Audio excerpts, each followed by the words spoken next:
I'm going to share with you my top productivity hacks that have helped me run a 7-figure-a-year business, have a successful family, and manage a ton of other extracurricular activities on the side while maintaining my sanity.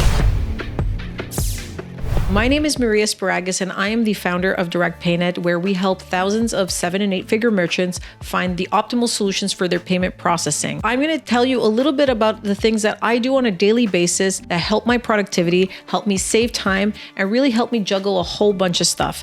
So regardless of where you are in your career, these are things that you should be implementing in your daily life that will help you save time. Because as you grow and you scale, your habits will change and you will have to get more productive over time, but it is important to try to build these habits as you're getting started. So wherever you are in your career path, I'm sure there's going to be a couple of these tips that are really going to help you get to the next level.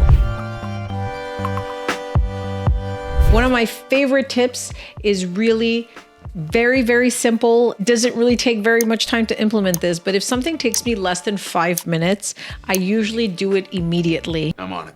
Good man. It might sound silly, but taking time and brain power to actually write something down and have to remember it and put myself a calendar reminder or a post-it or something to do something that's going to take me less than 5 minutes actually takes more time than just getting it done right away. So if you come across a task and it's going to take 2, 3, 4 minutes, just get it done. By the time you take a notepad out, by the time you set a calendar reminder or tell somebody else to do something or whatever action needs to happen, it will actually be wasting more time than if you just do it right away. So anything under 5 minutes, I do immediately and just clear it out of the way. Now, another thing that I do that is probably very different than most people, but when I started my business, I obviously didn't have any money to hire assistants or EAs or VAs. So I was really implementing a system of filing that kind of made sense for me. If you're lucky enough that you're able to afford a VA or an EA and they are very qualified and they know what they're doing, then they'll be able to implement this for you. But if you are kind of getting your business started or you're struggling to kind of get yourself organized, then a filing system is important. My files. What? Now, obviously you can Google this all day and find a whole bunch of people that tell you a whole bunch of different stuff on how to file your documents, how to make things easy. And I will tell you, starting things off well will serve you as you grow your business. I've been in business for 14 years now, and I have to say the earlier years, I wasn't great at this. I have had to do work double and triple the amount of times because I forget that I have different documents. So I've really simplified my filing system. And what I do is actually have no files. So on my computer, I try to have the least amount of folders as possible. So really just a few basic key folders that will separate the big kind of niches in my business. And then after that, it's just alphabetical. I don't want to have a million folders so I can be looking through and shuffling through different types of information, not knowing where to find it. If you just use a very simple naming system, same thing for your email, same thing for your online files and so forth, just put the name of, for example, the customer and then the topic, and that's it, and just have everything sorted alphabetically, then you'll be able to quickly find things, right? So you don't want to create all these separate folders that mean nothing to you in a couple of years. You won't remember what you were thinking when you were doing it, whereas having just an alphabetical filing system will really serve you well. Now, again, a lot of people could differ opinions, but for me, less is more in terms of filing. The less filing I do, the easier it is for me to find stuff.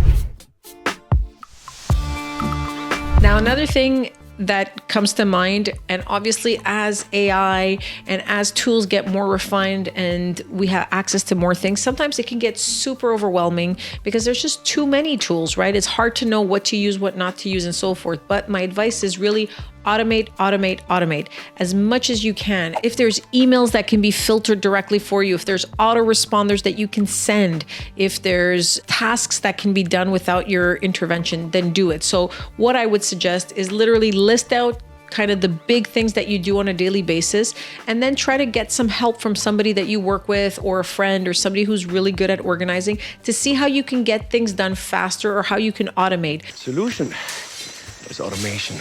I mean, something as silly as an autoresponder, it took me, a couple of years before I started setting all these things up. And I was just sitting there typing these emails over and over and over again. And I'm like, hey, why don't I just create templates for all these things that happen all the time in my business, right? So You write it out once, and then if you see this is a recurring question or this is something recurring, then you might want to have a template and then automate based on words on an email. You might get it wrong here and there, like maybe the customer's not going to be looking for that information, but 90% of the time it'll fix the problem. You'll save yourself a whole bunch of time, and the times that it doesn't, the customers will get back to you and ask you for more clarifications. Now, this may sound rude to some people, but one of my biggest productivity hacks is answering yes or no to things. Yes or no? Yes. If you're managing a team or you're working with a lot of people, people have a lot of questions and need clarifications to different things or make suggestions. Now, most of the time, most people literally propose the solution, and then are asking for feedback. Probably 75% of the time, you can just say yes or no, because most of the messages that I receive come with an explanation like, "Hi, Maria, I would like to do this, and this is how I plan to do it. What do you think?" The answer is just yes or no. There's really no need for me to put in a lot more level of detail. This should be used sparingly, for example, for people in your life or for a team that you constantly work with. And you can explain this to, if you're working in a team, you can say, "Hey guys, I get a lot of requests and I get a lot of people asking me a lot of questions. So I'm just going to answer yes or no. It's going to be very simple for you because you're proposing something and you already know what you have to do. So I'm just going to say yes if I agree with it, and then we can move on." So I do this a lot with my team, especially in sales, customers asking questions. So I have somebody from my team saying, "Hey, I was thinking of proposing this solution to the customer and I want to do A, B, and C. What do you think?" Yes, done. Simple as that. So it saves a lot of time for me to having provided an explanation as to why I said yes. I mean, the answer is just yes. Let's move on. Obviously, if I want to add more levels of complexity, I'll go ahead, but try to keep your responses as brief as possible. Summarize and don't give too much information. The more information you give, the more questions are going to come. So another productivity hack is just keep your answers short if you cannot answer yes or no to a question. Talking about giving short responses and being quick, I let other people make decisions that I feel are irrelevant in my life. For example, you want to go for dinner. Where should we go for dinner? Just let other people decide. They can make the reservations. They can take their brain power and really decide different aspects of your life. I am very busy. As I said, I run a business. I have a family. I do a lot of extracurricular activities and I help out in my community and so forth. So if other people are proposing things in your life, for example, like what should we watch on TV, or what should we have for dinner, or where should we go out, or what date should we go on vacation, let other people kind of make all the plans for you and then just go with it.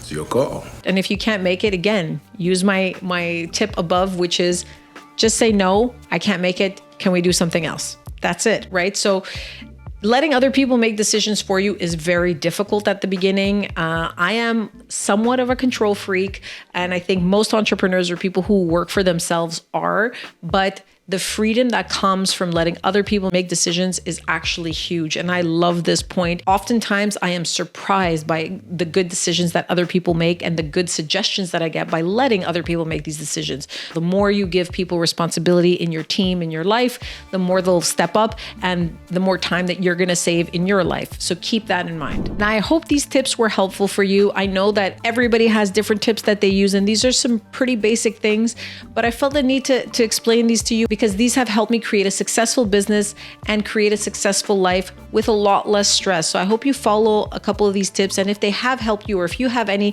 good productivity hacks for me, please drop them down below. I hope you enjoyed this episode and see you soon.